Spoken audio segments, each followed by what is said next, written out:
एक तो सभी बच्चे अपने आप को म्यूट रखेंगे और कोई भी अपना कैमरा ऑन नहीं करेगा, ठीक है। अदरवाइज ये चीजें डिस्टर्बेंस क्रिएट करती है।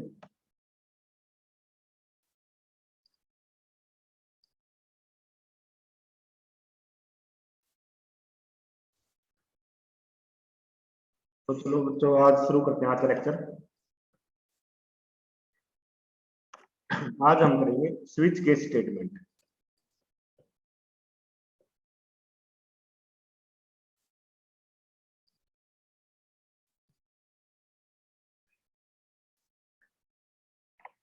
स्क्रीन विजिबल है सबको?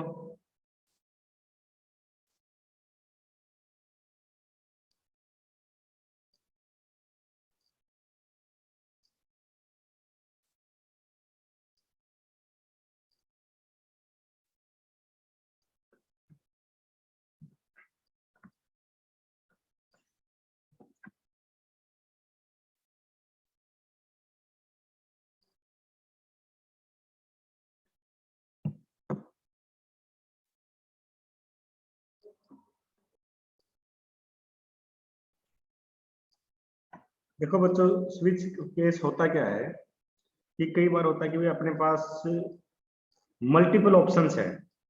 मान लिया कि भाई कोई पर्टिकुलर नंबर है, मान लिया, जैसे मैं एग्जांपल लेता हूँ कि हमारे पास एक नंबर है और मैं कहता हूँ कि अगर इस नंबर की वैल्यू 1 है, अगर नंबर इज इक्वल टू 1 है। आवाज सभी को नहीं आ रही है क्या?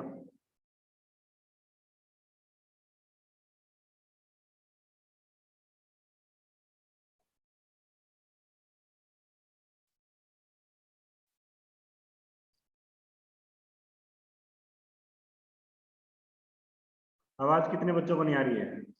फटाफट बताओ। और कितनों को आ रही है? जिसको नहीं आ रही, इसका मतलब उसके सिस्टम में कुछ दिक्कत है, वो अपना चेक करे। चलो शुरू करते हैं। देखो, मान लेते हैं कि भाई अपने पास एक नंबर है, वेरिएबल, और मैं चाह रहा हूं कि अगर नंबर की वैल्यू 1 है तो मैं प्रिंट करवा दूं 1। मैंने प्रिंट करवा दिया 1। और अगर इसकी वैल्यू 2 है, नंबर की वैल्यू अगर 2 है, तो सपोज करो मैं प्रिंट करवाता हूं 2, है ना। और इसी प्रकार मान लिया इसकी वैल्यू अगर 3 है, तो मैंने प्रिंट करवा दिया 3। अगर ये काम मैंने करना है तो मैं कैसे कर सकता हूं?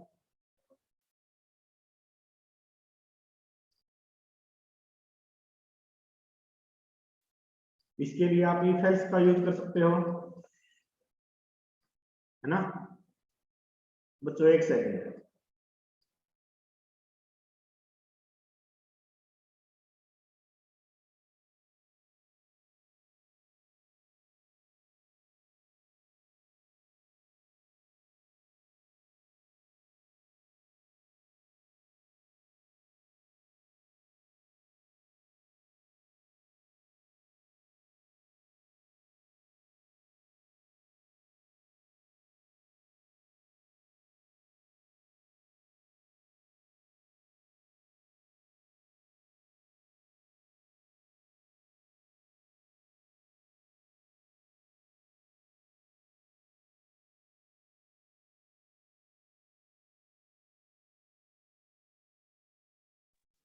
तो इस काम को करने के लिए आपके पास इफ एल्स स्टेटमेंट है कि भाई अगर if number is equal to 1 तो प्रिंट करवा दिया हमने 1। Else if number is equal to 2 तो हम प्रिंट करवा देंगे 2। और else if number is equal to 3 तो हमने प्रिंट करवा दिया 3। सी में इसी काम को करने के लिए अपने पास स्विच केस स्टेटमेंट भी है। स्विच केस से कैसे करेंगे इस चीज को, पहले देखते हैं स्विच केस को लिखते कैसे हैं। यूज तो आपको पता चल गया कि भाई आपके पास मल्टीपल ऑप्शंस है, मल्टीपल अल्टरनेटिव जो है, आपने उनमें से किसी एक अल्टरनेटिव को चूज करना है। तो उसको चूज करने के लिए आप ये मैच कर रहे हो नंबर की वैल्यू को, यहाँ मैच कर लिया, फिर नंबर की वैल्यू चेक करी 2 है या नहीं है, या नंबर की वैल्यू 3 है या नहीं है, जैसे ही फेल्स में करते आए हम, सेम उसी तरीके से इसमें मैच कर देंगे। लेकिन जो स्ट्रक्चर है स्विच केस की वो कैसी होगी, वो देखो। सबसे पहले हम लिखेंगे स्विच, उसके बाद आएगी कोई भी इंटीजर एक्सप्रेशन,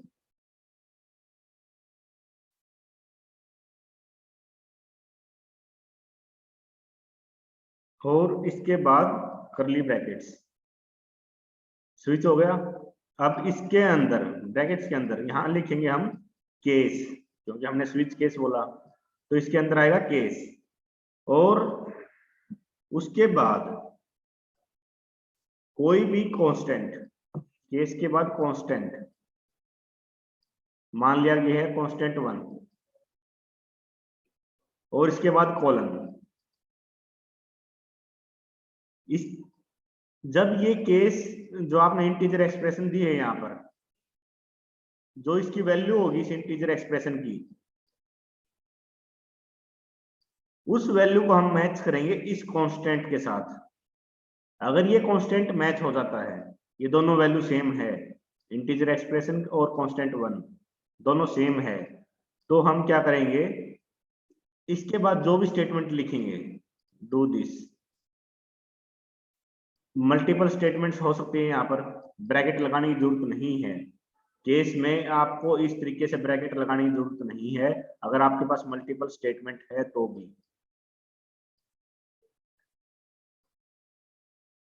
अगर ये केस आपका मैच नहीं होता है तो हम क्या करेंगे, सेकंड केस के ऊपर जाएंगे, केस कांस्टेंट 2, फिर कॉलन, और उसके बाद क्या आएगा, इस कांस्टेंट की, कांस्टेंट 2 है जो ये केस, इसके डू डू लिस्ट है, जो टू डू लिस्ट है आपकी, जितने मल्टीपल स्टेटमेंट्स होगी यहाँ पर वो सारी की सारी आपकी एग्जीक्यूट हो जाएगी।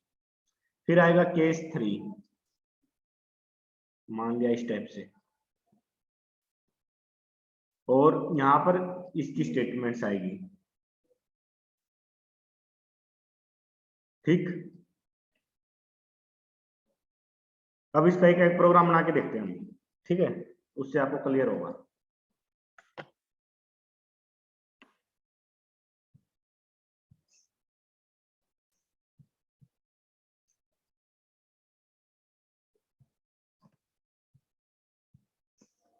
देखो सबसे पहले क्या आएगा, एस इंक्लूड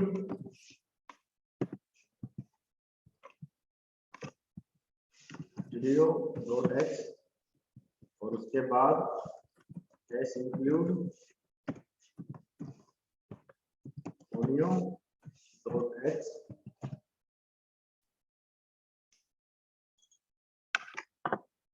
उसके बाद लिखेंगे हम वॉइड में, मान लिया यहाँ पर मैं एक नंबर लेता हूँ, एक नंबर, और इसकी वैल्यू ले ली मैंने मान लेते हैं कि 5, ठीक है। और उसके बाद मैं क्या करूंगा, स्विच केस लिखना है मैंने, स्विच, और स्विच के अंदर मैं क्या पास कर रहा हूँ, इंटीजर एक्सप्रेशन, मान लिया मैं यहाँ पर पास कर देता हूँ नंबर, और उसके बाद ब्रैकेट। अब मैं लिखूंगा पहला केस, मान लिया केस 1, इसके बाद कॉलन,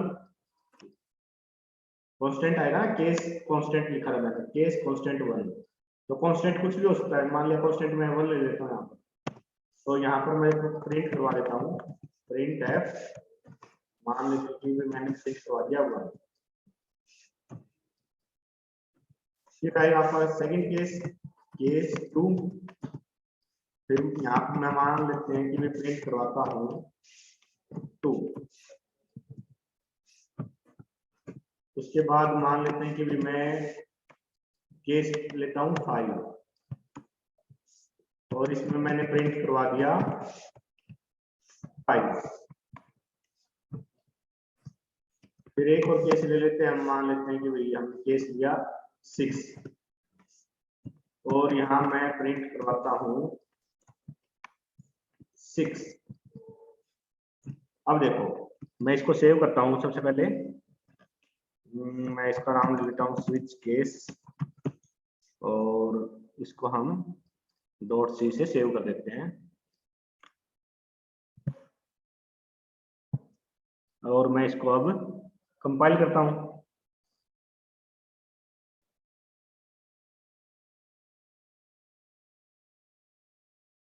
देखो जो आउटपुट मिली है हमें यहाँ पर, ये मिली है मुझे 5 6। दिख रही है सबको?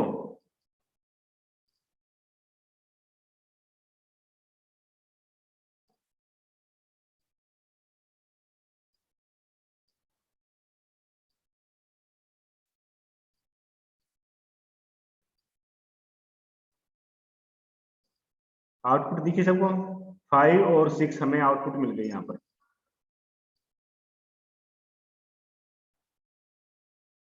अब इसकी ये आउटपुट कैसे आई वो देखते हैं। देखो नंबर लिया था हमने एक वेरिएबल जिसकी वैल्यू है 5 और उसके बाद मैंने स्विच केस स्टेटमेंट लिखी। ये इसमें सबसे पहले हमने क्या किया, स्विच के अंदर जो इंटीजर एक्सप्रेशन था वहां पर मैंने लिख दिया नंबर। अब ये नंबर आपका क्या होगा, केस के साथ जो हम कांस्टेंट लिखते हैं उसके साथ मैच होगा। सबसे पहले वो फर्स्ट केस के पास जाएगा। यहाँ पर क्या लिखा हुआ है, केस 1। कांस्टेंट क्या है यहाँ पर, 1। 1 के साथ नंबर की वैल्यू मैच होगी। अगर 1 और नंबर दोनों इक्वल है तो आपकी ये स्टेटमेंट एग्जीक्यूट हो जाएगी, तो प्रिंट हो जाएगा उस केस में 1। अब आपका जो केस 1 है ये मैच नहीं हुआ तो हम जाएंगे, इसके बाद कंट्रोल जाएगा सेकंड केस के ऊपर। यहाँ पर मैं नंबर जो मैंने 2 लिखा हुआ है इसको और नंबर को कंपेयर करूंगा। अगर ये दोनों इक्वल है, 2 और नंबर की वैल्यू है जो वो इक्वल है, तो अपना प्रिंट हो जाएगा 2। अदरवाइज मैं क्या करूंगा, थर्ड केस के ऊपर जाऊंगा। यहां पर मैंने क्या लिखा हुआ है, केस 5। कांस्टेंट है अपना 5। इस 5 को मैं कंपेयर करूंगा नंबर के साथ। 5 और नंबर अगर आपका इक्वल है तो प्रिंट कर देगा वो 5।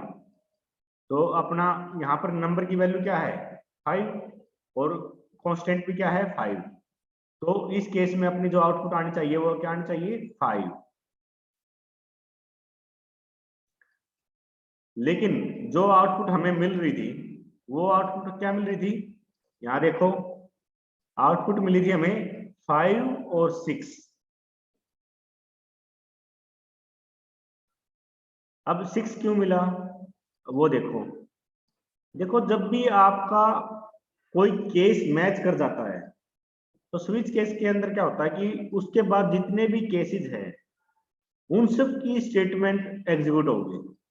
जैसे कि एक यहाँ पर आपका 5 प्रिंट हो गया, उसके बाद जितने भी केस है उन सब की जो स्टेटमेंट्स है वो सारी की सारी एग्जीक्यूट होगी। यहाँ पर अब ये प्रिंट करवा देगा 6।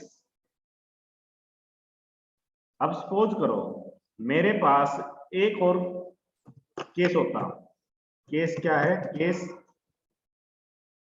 मान लिया मैंने केस लिया 8 और मैं प्रिंट करवाता हूं 8। अब देखो आउटपुट क्या आनी चाहिए आपके हिसाब से, 5 6 और 8 आपकी आउटपुट आनी चाहिए, है ना। मैं इसको रन करता हूं, देखो 5 6 और 8 ये अपनी आउटपुट मिली।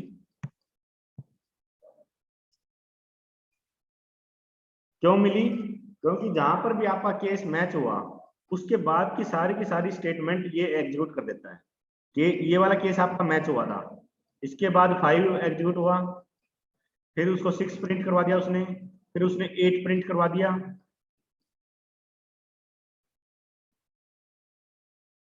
आउटपुट समझ में आ रही है? Yes no?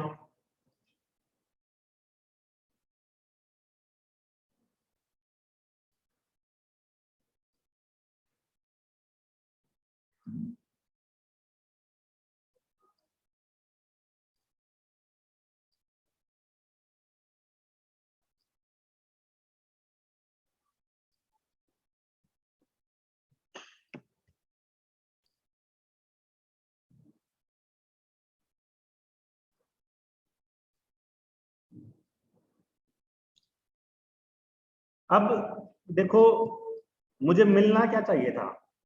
5, है ना? जिसके मैं कह रहा हूं कि भाई नंबर का जो आपका वेरिएबल है नंबर, जिस केस के साथ मैच होगा हमने उसको एग्जीक्यूट करना है। लेकिन इसमें हो क्या रहा है, उसके बाद जितनी भी स्टेटमेंट्स हैं वो सारी की सारी एग्जीक्यूट हो रही है, लेकिन ऐसा नहीं होना चाहिए। मुझे पर्टिकुलर 5 प्रिंट करवाना है, लेकिन इसमें 5, 6 और 8 सारी चीज प्रिंट हो रही है, क्योंकि आपका केस 5 उसका मैच हुआ एग्जैक्ट, और उसके बाद की सारी स्टेटमेंट इसने एग्जीक्यूट करवा दी। तो ऐसा ना हो, इसके लिए अपने पास सॉल्यूशन है कि भाई हम हर एक केस की जो लास्ट स्टेटमेंट है, जैसे यहाँ पर मैंने टोटल 5 केस लिखे, सभी केसेस की जो लास्ट स्टेटमेंट है उसमें ब्रेक लगा दो। यहाँ मैं ब्रेक लगा देता हूँ।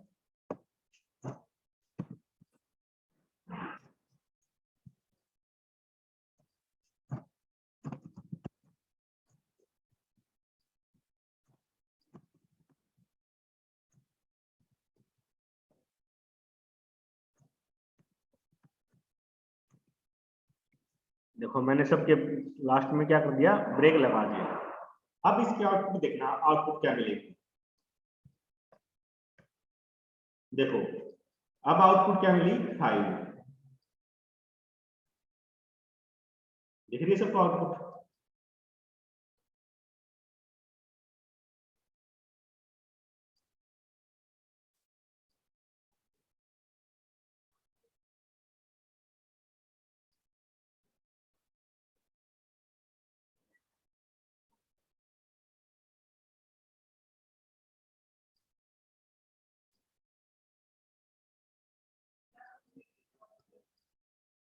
अब देखो इसका एग्जीक्यूशन देखते हैं कैसे हुआ है। हमने क्या किया था, हमने ब्रेक लगा दिया हर एक केस की जो लास्ट स्टेटमेंट है वहां पर। अब ऐसा करने से क्या होगा, सबसे पहले जो नंबर था जो हमने स्विच के अंदर पास किया है, इसकी वैल्यू कंपेयर होगी हर एक केस के साथ, है ना?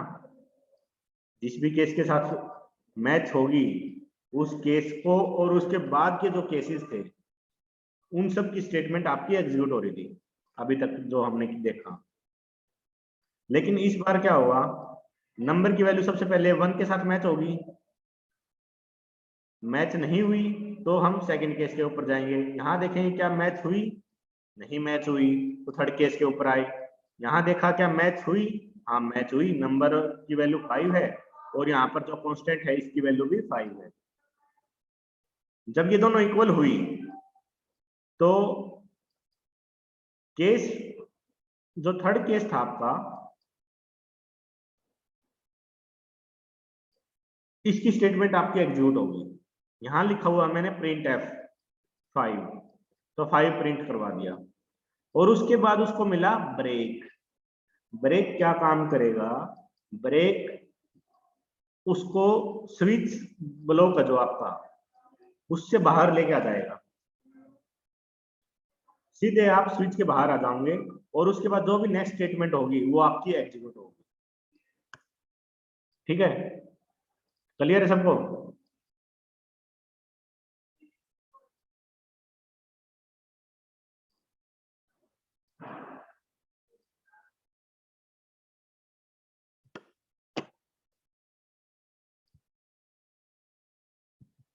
देखो जैसे मैं यहाँ पर लिखता हूँ प्रिंट आउटसाइड स्विच केस, मान लिया मैंने ये लिख दिया, ठीक है। और मैं इसको दोबारा रन करता हूँ। इसके बाद मैं एक बार नेक्स्ट लाइन भी लगा देता हूँ ताकि आपको आउटपुट जो वो क्लियर दिखे।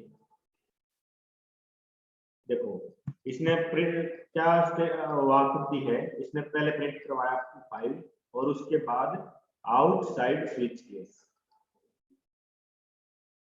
क्योंकि जैसे उसको ये 5 स्टेट ये प्रिंट करवाया हमने 5 और उसके बाद उसको मिला ब्रेक। ब्रेक क्या काम करेगा, उसको स्विच ब्लॉक जो आपका इससे बाहर लेके आ जाएगा। इसके बाहर उसको क्या मिला, आउटसाइड स्विच केस, और वो इसको प्रिंट करवा देगा। क्लियर है सबको?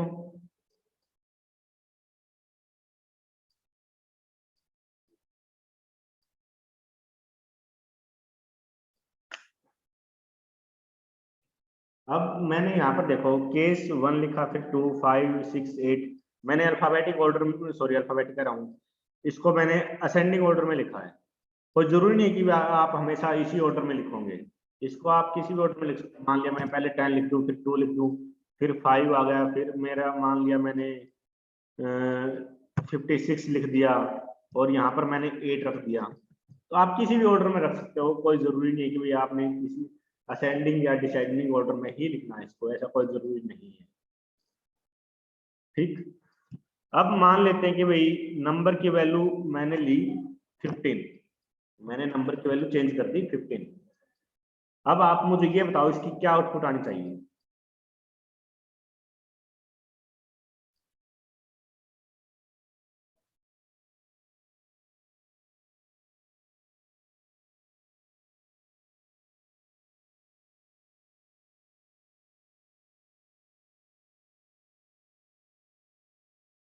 ये बच्चों एनोटेशन मत यूज करो।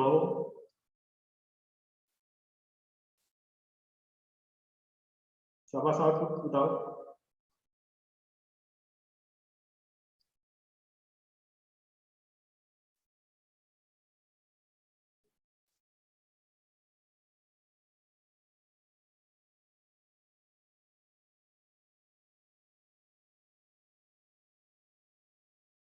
देखो मैं इसको रन करता हूँ, आउटपुट मिली मुझे आउटसाइड स्विच केस। तो जिसने ये बताया है उन सब का ठीक है। देखो क्यों मिली ये आउटपुट, क्योंकि नंबर की वैल्यू अब है आपकी 15।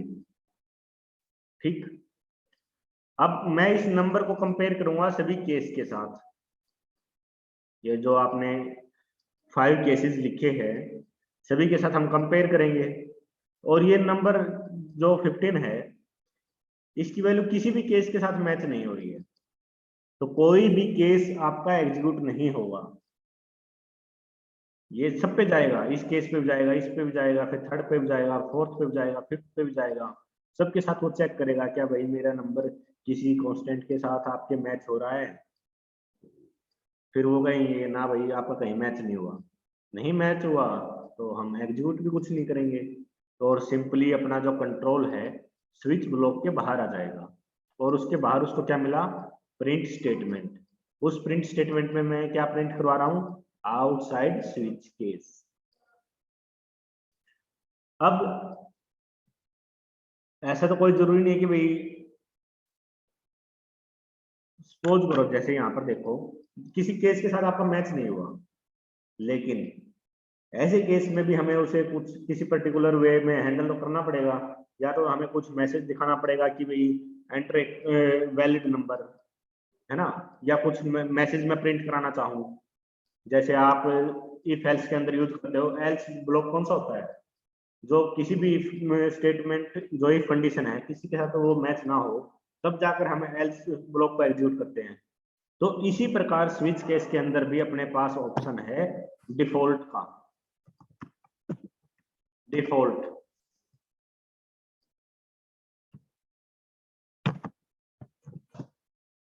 ये कब एग्जीक्यूट होगा? ये उस केस में एग्जीक्यूट होगा जब कोई भी केस आपका मैच ना हो। देखो अब आउटपुट देखना इसकी,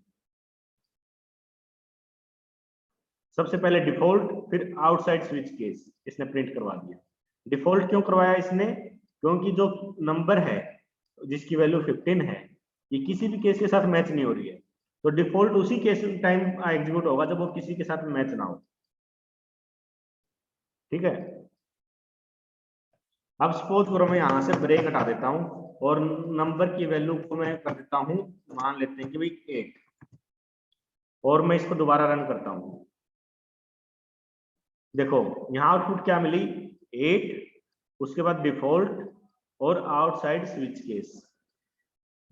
अब मैं एक साइड तो कह रहा हूँ कि भाई डिफॉल्ट तो उस केस में आपका एग्जीक्यूट होगा जब कोई भी केस आपका एग्जैक्ट मैच ना हो, लेकिन उससे पहले मैंने आपको एक चीज और बताई थी कि भी जहां पर भी जिस भी केस के साथ वो मैच हो जाता है, उसके बाद की सारी स्टेटमेंट आपकी एग्जीक्यूट होती है। अगर आप ऐसा नहीं करना चाह रहे तो आपको ब्रेक लगाना पड़ेगा। अब मैं यहाँ पर ब्रेक लगा देता हूँ अगर, अब इसकी आउटपुट देखना, अब आउटपुट मिली इसको 8 और आउटसाइड स्विच केस। क्या ये सबको क्लियर हुआ कंसेप्ट?